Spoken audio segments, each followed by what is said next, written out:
السلام علیکم، امید کرتی ہوں آپ سب ٹھیک ہوں گے۔ جیسا کہ آپ سب جانتے ہیں، ہم نے اسلامک سیریز سٹارٹ کی ہوئی ہے۔ آج اسلامک سیریز کا پارٹ 8 ہے، جس میں ہم حضرت موسیٰ علیہ السلام اور فرعون کے بارے میں جانیں گے۔ ہم جانیں گے حضرت موسیٰ علیہ السلام کیسے پیدا ہوئے، حضرت موسیٰ علیہ السلام فرعون کے گھر میں کیسے پہنچے، فرعون کون تھا، فرعون کو اللہ تعالیٰ نے تمام انسانوں کے لیے عبرت کا نشان کیوں بنایا۔ چلیں اپنا ولاگ شروع کرتے ہیں، امید کرتی ہوں آپ کو پسند آئے گا۔ ایک رات فرعون نے خواب دیکھا کہ ایک شعلے والی آگ آئی، جس نے فرعون کے تمام ماننے والوں کے گھروں کو جلا دیا اور بنی اسرائیل کو نقصان تک نہ پہنچایا۔ فرعون جلدی سے خوف کے مارے اٹھا اور تمام نجومیوں کو اکٹھا کر لیا اور اپنے خواب کے بارے ان سے بات کی۔ اس پر تمام نجومی بولے، بنی اسرائیل میں ایک بچہ پیدا ہونے والا ہے جو فرعون کی تمام حکومت کو ختم کر دے گا۔ وہ بچہ کون تھا اور فرعون کی حکومت کو اس نے کیسے ختم کیا؟ آج ہم اس ویڈیو میں تمام سوالات کے بارے میں جانیں گے۔ فرعون مصر کا بادشاہ تھا۔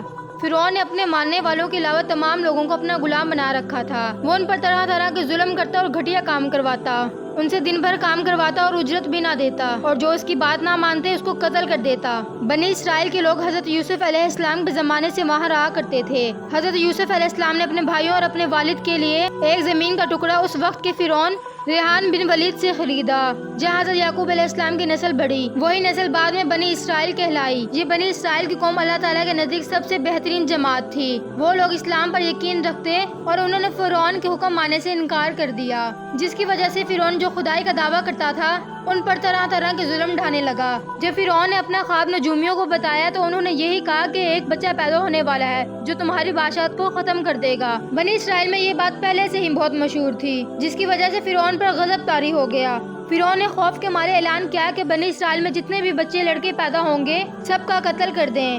بالکل ایسا ہی ہوا، فرعون کی بات پر عمل کیا گیا۔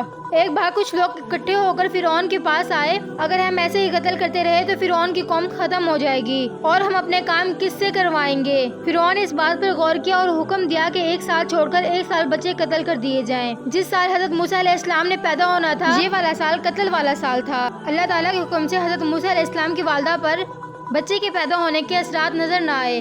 یہ بات فرعون تک نہ پہنچی اور فرعون کی چھوڑی ہوئی دائیوں کو اس بات کی خبر تک نہ ہوئی۔ جس سال قتل نہیں کرنا تھا اس سال حضرت موسیٰ علیہ السلام کے بھائی ہارون پیدا ہوئے۔ جب حضرت موسیٰ علیہ السلام پیدا ہوئے اس بارے میں صرف کچھ قریبی لوگ ہی جانتے تھے۔ کچھ نجومی فرعون کے پاس آئے اور کہنے لگے کہ اس بچے کی ولادت ہو چکی ہے۔ فرعون کو یہ سنتے ہی خوف طاری ہو گیا۔ فرعون کے تمام سپاہی لوگوں کے گھر گھر جا کر بچے کو تلاش کرنے لگے۔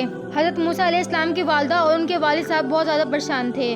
حضرت موسیٰ علیہ السلام کو کئی دنوں تک چھپا کر رکھا، مگر وہ فرعون کے شاہی جاسوسوں سے کئی دن تک نہ چھپا سکتی تھی۔ اللہ تعالیٰ نے موسیٰ علیہ السلام کی والدہ کے دل میں خیال ڈالا کہ وہ ایک صندوق بنائے، اس میں بچے کو رکھیں اور دریائے نیل میں بہا دیں۔ حضرت موسیٰ علیہ السلام کی والدہ نے بالکل ایسا ہی کیا۔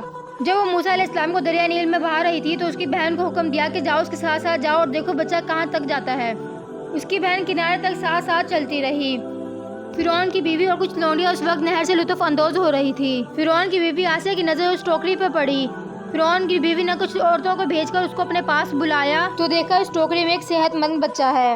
وہ یہ ٹوکری اٹھا کر محل میں لے آئی۔ فرعون کی بیوی ماں نہیں بن سکتی تھی، اس نے یہ خواہش اظہار کی کہ وہ اس بچے کو اپنے پاس رکھ لیں۔ فرعون نے آسیہ کو اجازت دے دی اور اس کو اپنی آنکھوں کی ٹھنڈک بنا لیں۔ فرعون نے کہا یہ صرف تیری آنکھوں کی ٹھنڈک ہے، میری آنکھوں کی ٹھنڈک نہیں ہے۔ حضرت ابن عباس فرماتے ہیں اگر ایک بار بھی فرعون نے یہ کہہ دیتا کہ یہ موسیٰ میری آنکھوں کی ٹھنڈک ہے تو اللہ تعالیٰ اس کو ہدایت دے دیتا۔ آسیہ نے اس بچے کا نام موسیٰ رکھا، جس کا مطلب ہے پانی سے نکلنے والا۔ جب بچہ دودھ کے لیے رونے لگا تب آسیہ نے تمام دودھ پینے والیوں کو بلایا، مگر حضرت موسیٰ علیہ السلام نے کسی کا بھی دودھ نہ پیا۔ اس کی بہن یہ سب ماجرا دیکھ رہی تھی۔ وہ فرعون کی بیوی آسیہ کے پاس آئی اور کہنے لگی کیا میں تمہیں ایک ایسا گھر نہ بتا دوں جہاں پر ایک عورت رہتی ہے، وہ بہت ہی غریب ہے۔ جب وہ یہ سنیں گے کہ فرعون کے محل سے ایک بچہ آیا ہے تو وہ اس کو بخوبی دودھ پلائیں گے۔ آسیہ یہ سن کے اس بچی کے ساتھ جانے کے لیے تیار ہو گئی۔ وہ بچی اس کو اپنے گھر لے آئی۔ اپنی والدہ پر آتے ہی موسیٰ علیہ السلام نے دودھ پینا سٹارٹ کر دیا۔